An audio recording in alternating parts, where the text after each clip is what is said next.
Hi, everyone. This is Phil Travis, and this announcement is for week 4 here at EOU, History 201. This week, we are reading from our primary textbook, the Eric Foner textbook, Give Me Liberty. We're reading chapters 5 and 6. We're going to be looking at the American Revolution this week, so pretty interesting topic. I'm sure that everyone is very interested in learning more about. We're also going to be looking at a couple of primary source documents this week.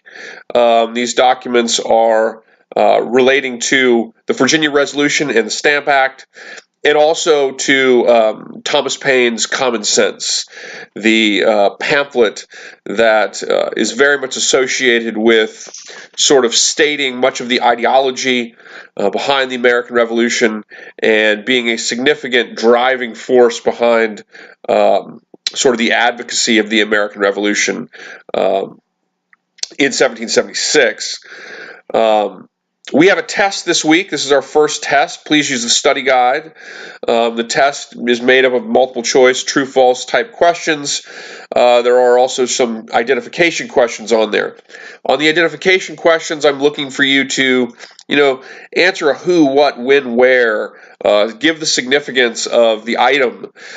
Those types of questions are usually worth more points, and so I expect, to write a pretty thorough paragraph. Don't just write one line in there. Describe the person, place, thing, or event, as fully as you can. Of course, you can use your notes and you can use your book, so the test is timed, but as long as you're studying and you're using the study guide, you should have no problem doing really well on the test. I want you using your books. I want you going through your notes. I want you, reviewing our presentation in this class because I want you to learn the material. So hopefully the test is effective, to that end. So read Give Me Liberty, chapters 5 and 6. We're dealing with the American Revolution this week, looking at readings from our primary source document reader, Voices of Freedom, on the Stamp Act, Virginia Resolution, and also Thomas Paine's Common Sense. Next week, in this class, you write one paper, but you have 3 options to write the paper.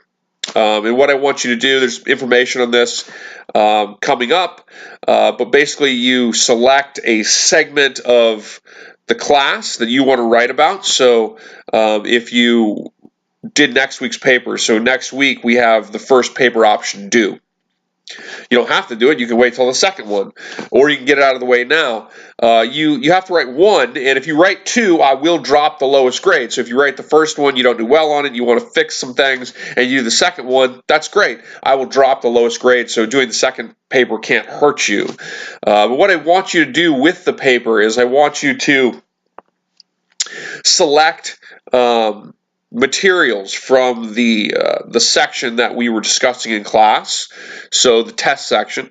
So if you were to do the first paper, all materials from week 1 to this week, particularly from the primary source document reader, could be drawn on to then write a pretty short historical paper that makes a historical argument. I want you using particularly those primary sources in our document reader. So if you're interested in writing a paper, for example, about the 7 Years' War, or about the early life in the Jamestown colony, or whatever, that would be a topic that fits into this first segment of the class. And so each paper that you choose to write, you only have to write 1, but the papers that you choose to write are drawn from each test section. The class is broken into three chunks. And so we have section 1, section 2, section 3. There's no cumulative final or anything. Each test comes at the end of that section, and then the paper, if you choose to do it, will be the following week after that section is completed. So if you want to do paper option 1, that paper will be due at the end of week 5. I hope that makes sense.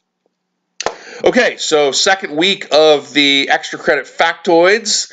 Remember, if you're just now watching this because you missed last week, I state an extra credit factoid in these presentations, and all I want you to do is email me a summary statement of that factoid no later than Wednesday by midnight. I take your factoid email and I stick it in a special folder, and you get 1 bonus point added to a test score at the end of the term. And if you do all of them, you get 10 points added to a test score at the end of the term. So it can be a pretty significant bump to your grade. The factoid this week is this. Our factoid relates to John Hancock. John Hancock is in a lot of ways shrouded in a lot of mystery when we come to thinking about the American Revolution. There's a certain deal of sort of mythology associated with how Americans remember the American Revolution. Of course, you probably are all aware of the cliche slogan, "Put your John Hancock on that," a reference to giving a signature.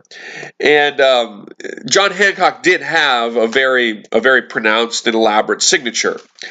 But usually that is meant. Usually, when you hear this mythology, the meaning is that everybody else signed their name on the Declaration of Independence, kind of small, and that John Hancock signed his name really big. The mythology being that he wanted King George III to be able to read it without his glasses.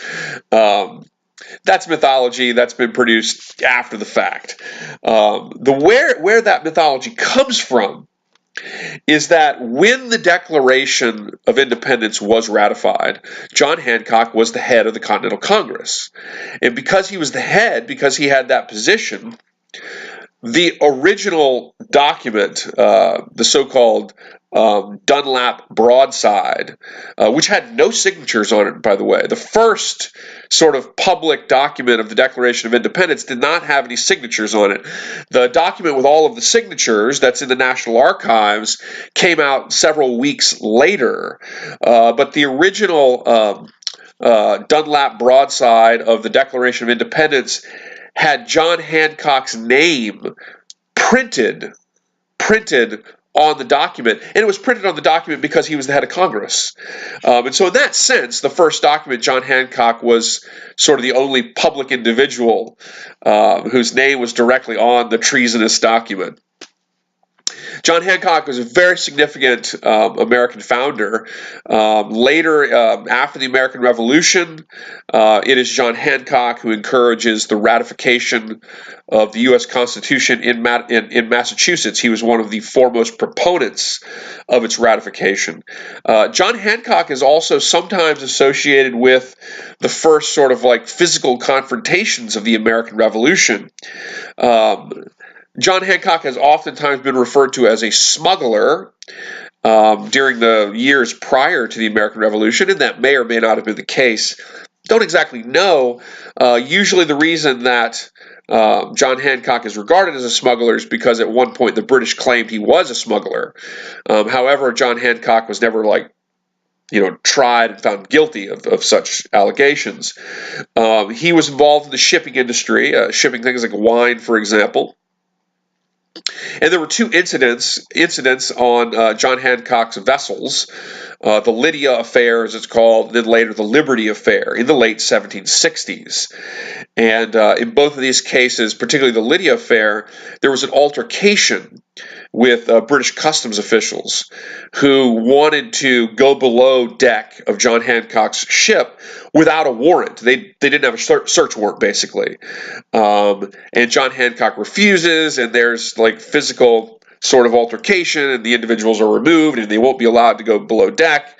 Ultimately, John Hancock was found to be within his rights in the matter, and some regard this as the first sort of physical altercation, the Lydia Affair of the American Revolution.